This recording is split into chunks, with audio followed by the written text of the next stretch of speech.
Il ne faut pas être un président pleurnichard. Lui, ça ne sert à rien qu'il cite le nom des Rwandais ou de Kagame. Payez convenablement bien les militaires, vous leur donnez $150, vous pensez que cette guerre va finir à l'Est. Pour lui, ça ne sert à rien de citer le nom de Kagame. Dans 6 mois, une fois président de la République démocratique du Congo, cette guerre va se taire. Il a pris l'exemple du moment où il était gouverneur, ici dans le Grand Katanga. Les Maï Maï, c'était pendant 4 mois, ils étaient tous partis. Vous savez que le peuple n'est plus dupe. Le peuple ne pourra plus jamais céder à la démagogie. Le peuple se dit actuellement, les dires ne suffisent pas, il faut des actions. Parce que quand nous regardons dans nos rétroviseurs, M. Katumbi nous avait promis qu'à l'issue de ces 5 ans comme gouverneur, Lubumbashi sera comme Johannesburg, comme Johannesburg.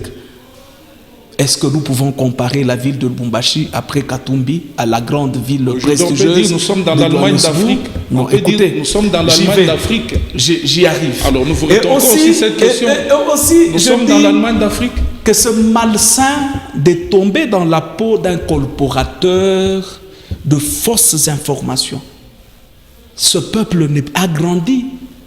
Ce peuple sait pertinemment qu'il n'y a jamais eu une FR4, comme pour dire force armée de la République du Katanga, ou une PN4, comme pour dire la police nationale du Katanga. Il y a la force armée congolaise et la police nationale congolaise. Un gouverneur n'est pas commandant suprême pour finir une guerre dans une province. Ça prouve à suffisance qu'il y a encore des coquilles dans le chef de notre challenger. Depuis quand un gouverneur peut finir la guerre? Et s'il prétend avoir fini la guerre, cela veut autrement dire que le pouvoir central, dirigé à l'époque par celui qui était au centre névralgique du pouvoir, sont le Premier ministre et Joseph Kabila, le sénateur à vie, était impuissant de finir la guerre de Maï Maï au Katanga. Pourquoi jeter ces déshonneurs au sénateur à vie Joseph Kabila?